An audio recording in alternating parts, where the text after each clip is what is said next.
Good evening, everyone, and welcome to our Growth and Development Family Meeting. My name is John Narodko. I'm the principal of Jordan Jackson Elementary School. With me, I have Mrs. Memley, our health teacher, Betsy Johnson, our nurse, and Adam Lambert, our phys ed teacher.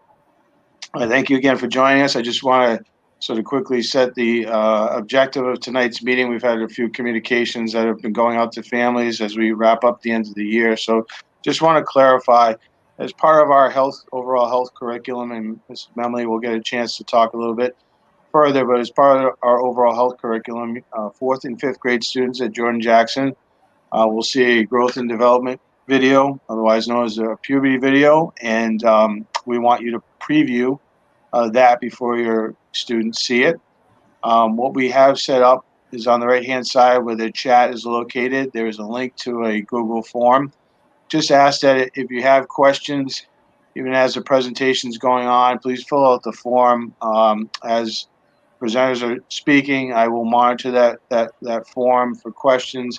But what we like to do is just as people submit them, we will get back to everybody and get your questions into the hands of the right person. So whether the question should be directed at Mrs. Memley or Mr. Lambert, we'll do that, or Mrs. Johnston in our nurse's office.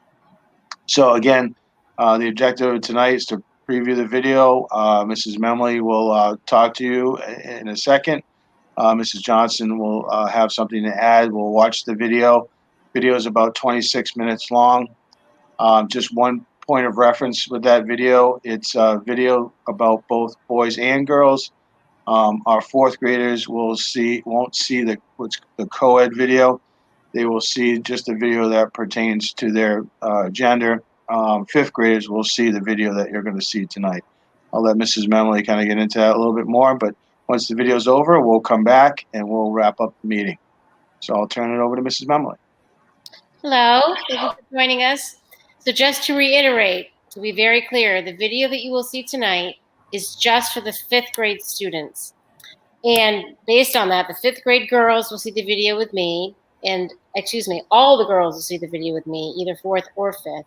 And all of the boys will see the video with Mr. Lambert. So the video you will see tonight is for the entire fifth grade. The fourth grade students see a shorter version, so you kind of have to pick out all of the information pertaining to their gender for what they will actually see. There's some unilateral information about hygiene in the video, which everyone sees. But again, fourth graders only see information about their gender. Fifth graders see the co-ed version, which you'll see tonight. And the girls see the video with me, and the boys see it with Mr. Lambert. I can talk to you a little bit more about the questions after you see the video. Sometimes we have no questions. Sometimes we have lots of questions.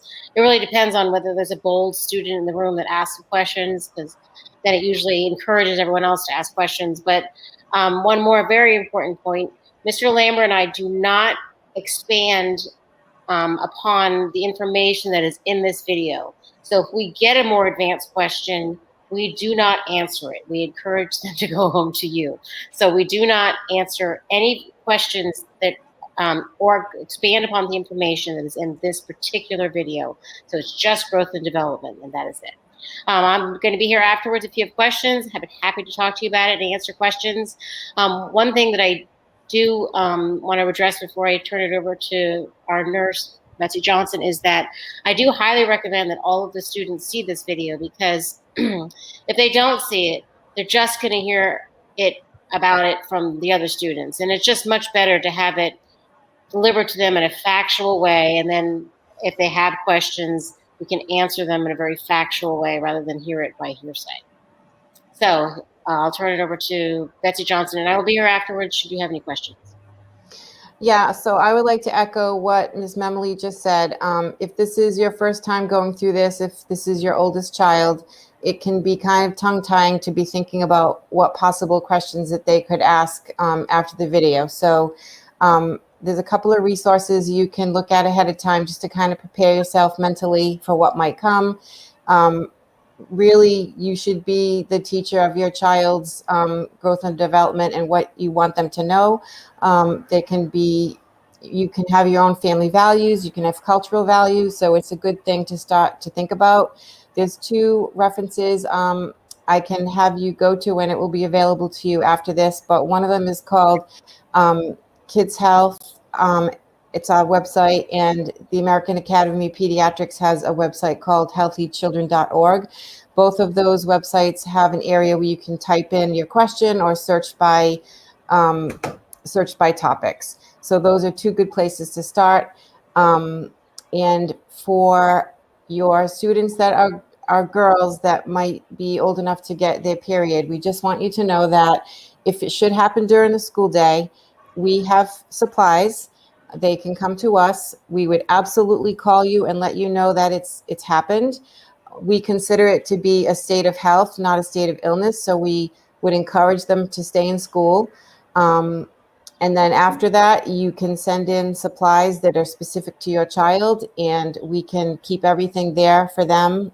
It's in a cabinet where it's not open to the public, so it's private, and we can help them in our bathroom. It's a private bathroom, and all they need to do is, knock on the door if they need any help. So we're here for them if they need us, in these next couple of years. Okay, thank you both very much. I want to turn it over to video. So if you just give me 1 second, I'll be sharing the screen. And they said the video is about 26 minutes long, and then we'll regroup here after.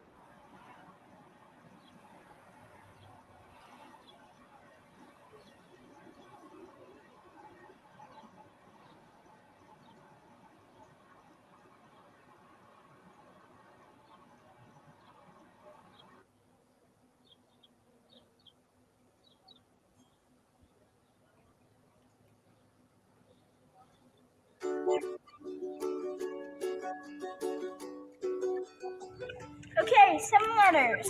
Here we go. S. Nope. T. Yes, 1 T. A. Nope, you get a body. E. E. R. Oh man, yes. O. Y. 26 letters. Pick that one. N. Sorry, no N, just the leg. P. Wow, you guys are good. Yes. B. Yes, there's a B. Puberty. Ding, ding, ding. Yes. Is that really your word, Austin? Seriously, man, why'd you pick puberty? Because that's what we're learning about in health class next week. And I know you're all really excited. That's not funny, man. No, that's not funny at all. I just hope it's not going to be too embarrassing. Personally, I don't think it's going to be such a big deal. Yeah, me neither. My brother said he actually learned something, and trust me, he knows everything.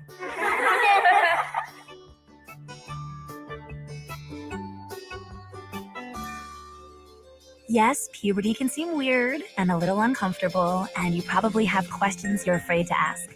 In fact, you may have lots of questions since much of this is all new to you. Or maybe you just started thinking about it like right now. So here's your chance to ask anything. Don't be shy, I'm here to help. So, what exactly is puberty anyway? Thanks for asking, Jenny. Puberty is a series of changes that your body and all of your friends' bodies will go through as you grow up. It may seem a bit confusing or even a little embarrassing, but don't worry. It happens to everyone, boys and girls, and it's totally normal. For girls, you'll get taller during puberty, your breasts will get bigger, you'll start growing body hair in new places, and you may get body odor. Your skin and hair may become oily, and you may get pimples. You may also get angry more easily and go through mood swings. The biggest change you'll experience, however, is that you'll start your period. Wow, that's pretty intense. But what causes all these changes? Actually, something really cool causes all these changes. You see, it all starts here in a tiny little gland located under the front of your brain called the pituitary gland. As you begin puberty, usually between the ages of 8 and 13 for girls, your pituitary gland sends a signal to your ovaries to begin making a hormone called estrogen. The estrogen made by your ovaries during puberty travels throughout your entire body and causes all the changes we just discussed. Boys go through this process too, but the hormone in charge of their body changes is called testosterone. As boys begin puberty, the pituitary gland sends a signal to their testicles to begin making testosterone, which causes their bodies to grow and develop too. Now, whether you're a boy or a girl, these changes don't happen overnight. Actually, they happen slowly over time. If you're a girl starting puberty, you'll start growing pubic hair in your pubic area, under your arms, and you'll grow more hair on your legs. Your body shape will become softer and curvier, your hips will get wider, and your breasts will get fuller. These changes mean you're becoming a woman, and it all leads up to you being physically able to have a baby someday. But remember, a baby is a big responsibility, and you're probably not ready for that yet. So that's what happens to girls. But what's going to happen to me? Great question, Austin. During puberty, you're going to get taller, bigger, and stronger. And just like girls, your skin and hair may become oily and you may get pimples. Plus, you may sweat more and develop body odor. Here's what else you can expect. Your penis and testicles will start to get bigger and longer, and you'll begin producing sperm, which is the male reproductive cell. Your testicles will start hanging lower, and you'll begin to grow pubic hair at the base of your penis. You'll also grow hair in a few other new places, like on your face, under your arms, on your legs, and sometimes on your chest. Your body shape will fill out to be more like a grown man. Your chest and shoulders will become broader. Your muscles will become more developed. You'll grow taller and may gain weight. Your voice may also start to crack as it becomes deeper. All these changes mean you're becoming a man, which leads up to you being physically able to father children someday. This all seems pretty weird. Does every boy go through puberty? Like, even my dad? Yes, almost every boy in the world goes through puberty, Xavier. It's 100% normal and nothing to be ashamed of. And yes, your dad went through it too, and so did your uncle and grandpa. So if you have any questions or need advice, don't be shy about asking. They can be a big help. Okay, so when does all this start? Puberty for boys usually starts between the ages of 10 and 17 and lasts for a few years. Everyone is different though, Connor, and it doesn't matter when you start, your body will decide when the time is right. I feel like the shortest guy in class. Some girls are even taller than me. Am I ever gonna get taller? Yep, you will. Now, one thing that's helpful to keep in mind if you feel a little on the short side is that girls tend to mature faster than boys. You're definitely going to get taller, and you might even catch up with the girls in your class within a couple of years. Now, how tall you'll be when you're grown up is harder to predict, but a lot of that depends on your family. If your parents are tall, then chances are you'll be tall too. And if they're shorter, then you might be shorter too. Everyone is different though and grows according to his or her own schedule. But in general, boys tend to grow in spurts that happen on and off until your late teens. Just keep reminding yourself that you're developing on your own schedule, which is perfectly normal. My dad has a really deep voice. Will my voice change too? Most likely. You see, Xavier, just like your pituitary gland and testosterone tell the other parts of your body to grow, they also tell your larynx or your voice box to grow. And when your larynx starts growing, it causes your voice to start to change and sound deeper. Sometimes it does something called cracking as it deepens, which can make you feel a little silly if it happens in the middle of a sentence. But it just means that your larynx is still growing. Eventually, your new voice will settle down and even out. Who knows? You may even start to sound like your dad. Testing. My parents are always nagging at me to take a shower every day. Why do I need to do that? So you won't smell. Now, no offense, Danny, but another thing your body does during puberty is jumpstart your sweat glands. You see, we're all born with two kinds of sweat makers. The first kind is called eccrine glands, and they produce a clear, odorless perspiration that cools your body when it gets too hot. Even babies sweat like this because your eccrine glands start working as soon as you're born. The second type of sweat glands is called apocrine glands, Bees get switched on during the hormonal changes of puberty, and when the sweat they produce mixes with bacteria on your skin, it can cause body odor, also known as BO. A lot of apocrine glands are located under your arms, so this can be a really smelly area. So, what's the best way to deal with BO? Take a shower or a bath every day and be sure to use soap or body wash. Another way to help minimize BO and feel less stinky is to use a deodorant or deodorant with antiperspirant to help keep your body odor in check. But what about my face? Am I gonna get pimples? That depends, Maria.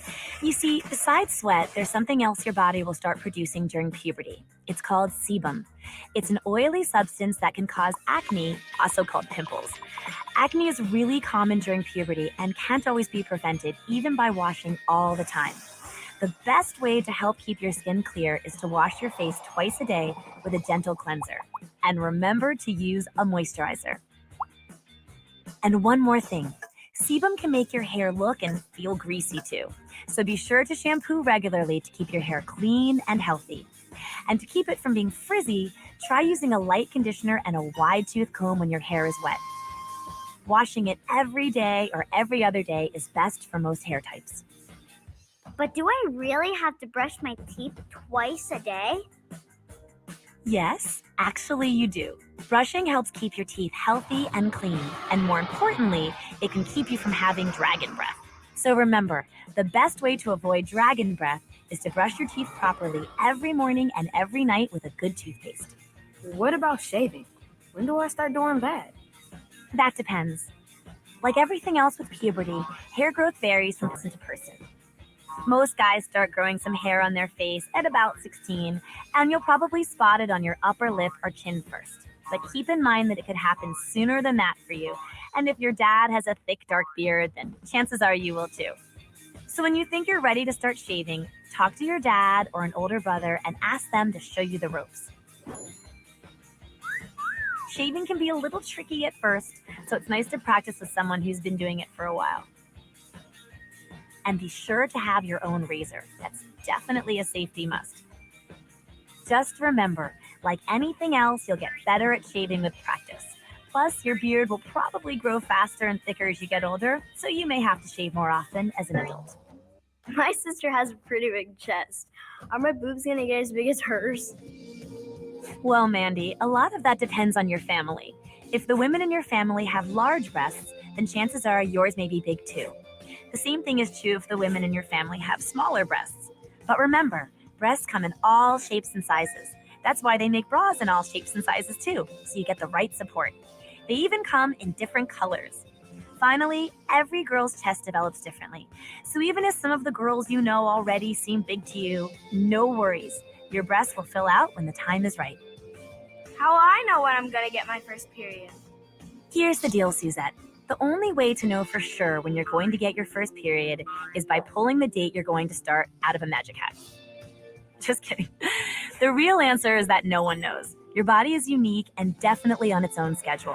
Generally speaking, however, you can expect to start your period about 2 years after your breasts start to develop and you start growing pubic hair. Another important sign that your period is on its way is called vaginal discharge, which may sound worse than it is. Actually, it's just a clear or whitish fluid that comes from your vagina, and it's completely normal. So when you notice a creamy white stain in your underwear for the first time, it usually means your first period is coming soon. Once I start, will it come on the same day every month? In the beginning, your period might not be regular. Actually, it can take a year or two for a girl's body to settle into a regular cycle. After you've had your period for a while, though, it will most likely happen like clockwork. A normal period comes about once a month, or about every 28 days. If you want to figure out when to expect your period, it's easy. Just mark the first day you start on a calendar. Then count 28 days and put another mark on the calendar. That way you'll have a good idea when it's coming. Or you can be more high-tech and track your period online by using the helpful period calculator on beinggirl.com. Why do women have periods anyway? Good question, Katie. Women have periods because of our reproductive system, which allows us to get pregnant once we're adults. Here's how your reproductive system works. Each month, your body produces hormones that cause an egg in one of your ovaries to mature and ripen.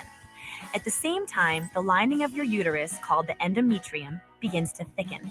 When your egg is fully mature, your ovary releases it into your fallopian tube. The egg then begins its journey through the fallopian tube toward your uterus. If the egg is fertilized by the male reproductive cell, called the sperm, while it's in the fallopian tube, the egg will attach to the endometrial lining on the inside wall of the uterus. Most of the time, however, the egg is not fertilized by a sperm, so the endometrium isn't needed. The endometrium and unfertilized egg leave your body through the vagina. When you shed this blood and tissue, it's called menstruation, or having a period. Wow, so how much blood is there?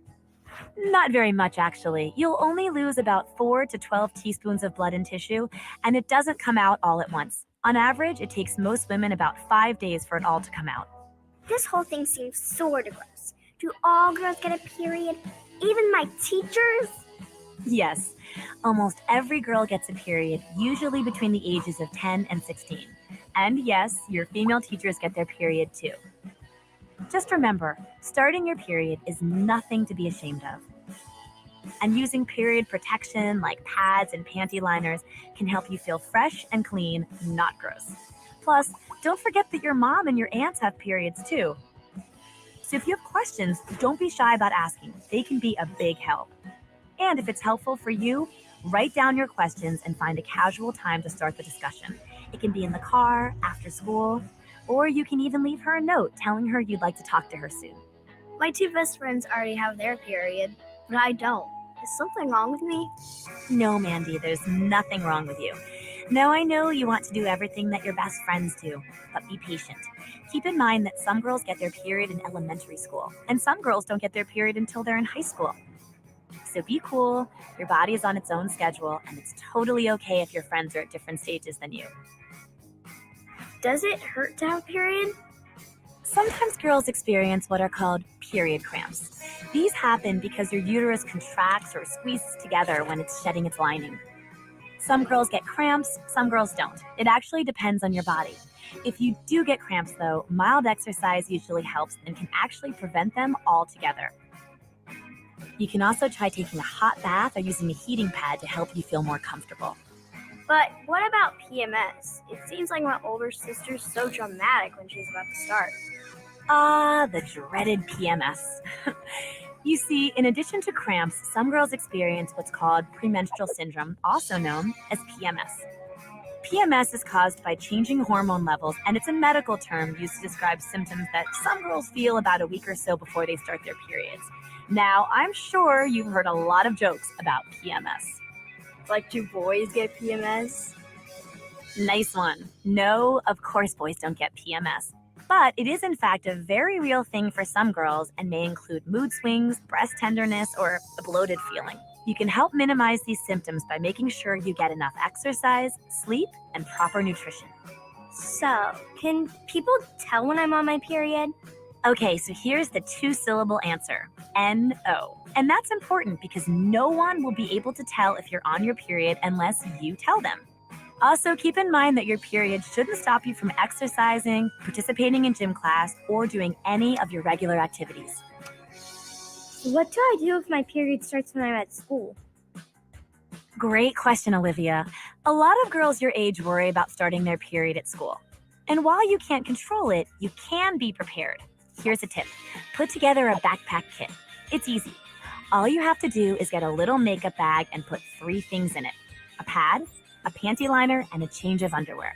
Once everything is in there, just put the makeup bag in your backpack and you're good to go. Another thing you can do is wear a panty liner every day, especially if you think you're going to start soon. Oh, and in case of an at-school emergency, you can always use folded up toilet paper in your panties until you can get a pad. How do those pad things work? Pads are worn in your underwear during your period to absorb your menstrual flow. The pad is a soft, cotton-like layer on the top and a sticky strip on the bottom to keep it firmly in place in your underwear. So, how exactly do I use a pad? It's super easy. You just unwrap the pad, pull off the paper strip that covers the sticky part on the bottom, then you stick the pad on the center part of your underwear. If your pad has wings, then wrap them around the sides. When you need to change it, just pull the pad off to remove it.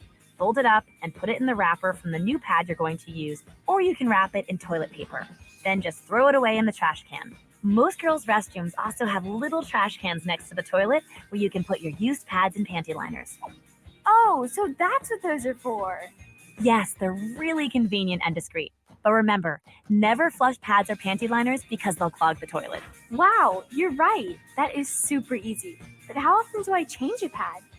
You should change your pad every 4 to 6 hours or more often if your flow is heavy. They make pads in different absorbencies, so you can find the one that's best for you. Oh, and here's a tip. Always change your pad before bedtime. You can also use special overnight pads that are larger in the back to help avoid leaks when you're lying down. I can't believe I'm asking this, but sometimes my penis gets hard. What's that all about? No need to be embarrassed. It's supposed to do that. When your penis gets hard, it's called an erection. Erections are 100% normal and happen when the blood vessels in your penis fill with blood. There are lots of causes for erections, even if you aren't thinking about girls or sexual things. Sometimes they can happen for no reason at all, which can be a little nerve-wracking depending on where you are. But don't worry too much if you get an erection in public. They aren't as noticeable as you think, and they usually go away fairly quickly. Okay, but if erections happen for no reason, why am I getting them at all? As embarrassing as they can seem right now, erections are an important part of the male reproductive system. One of the biggest changes your body goes through during puberty is that your testicles begin to produce sperm, which can fertilize a female's egg in order to make a baby. But what about size? Does it matter how big my penis is? Nope, not at all.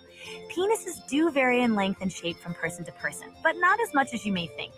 The size of your penis has absolutely nothing to do with how manly you are or whether you can have sex or become a father one day, so don't worry about it. Sometimes I wake up and my pajama bottoms are sticky. Is that normal?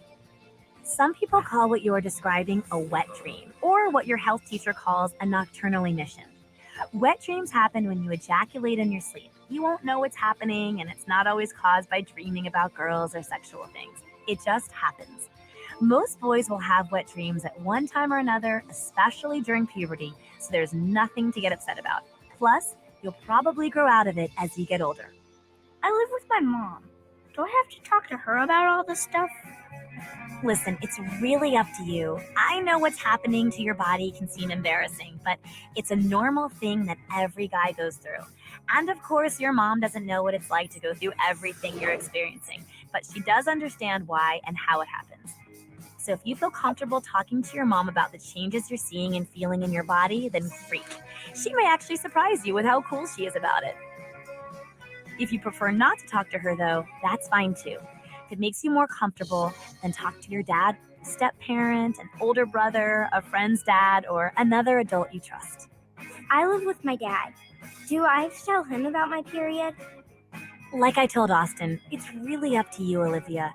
If you feel comfortable telling your dad that you started your period, then great. If not, that's okay too. If it makes you feel better, then talk to your mom, your stepmother, a friend's mom, or another grown-up you rely on, especially if you have questions before you start or need someone to buy you pads so you're prepared when you do start. I'm allowed to do so much more than I used to? How do I make good decisions and stay out of trouble? First of all, congratulations, Danny. That's exciting you have more freedom. And from your question, you understand that also includes more responsibility. Remember, learning to make the right decisions for you is an important part of growing up. So when you're faced with a situation or problem you're not quite sure how to handle, try this. Think about all the different ways to handle it. Evaluate the solutions and predict what might happen. Act on the solution you think will have the best result and see what happens. That way, you'll learn if your solutions solve the problem in the right way. What can I do to stay healthy while my body goes through all these changes? The 3 things you need to do during puberty are eat properly, exercise, and get plenty of rest. Select a healthy range of foods that will help you get all the vitamins and nutrients your body needs, and minimize junk food. Eat lots of fresh fruits and vegetables, proteins like meat, milk, eggs, and beans, and complex carbohydrates like whole wheat breads, pastas, and cereals. Another way to be healthy as you're growing into your new body is to exercise every day. Try going for a walk, riding your bike, or dancing to your favorite song. It will keep your body strong and healthy, and it's a lot of fun too. And most importantly, get plenty of sleep. About 8 to 9 hours every night. That way, your body has lots of energy for the next day. What if I have more questions that come up? Who should I ask? The best place to start is to talk to your mom, dad, or another adult you trust.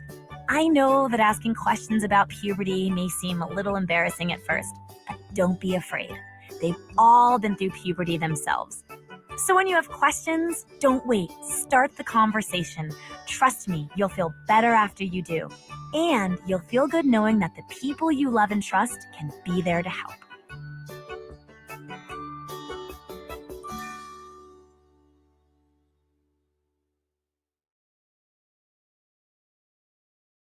Four, Mark. Oh.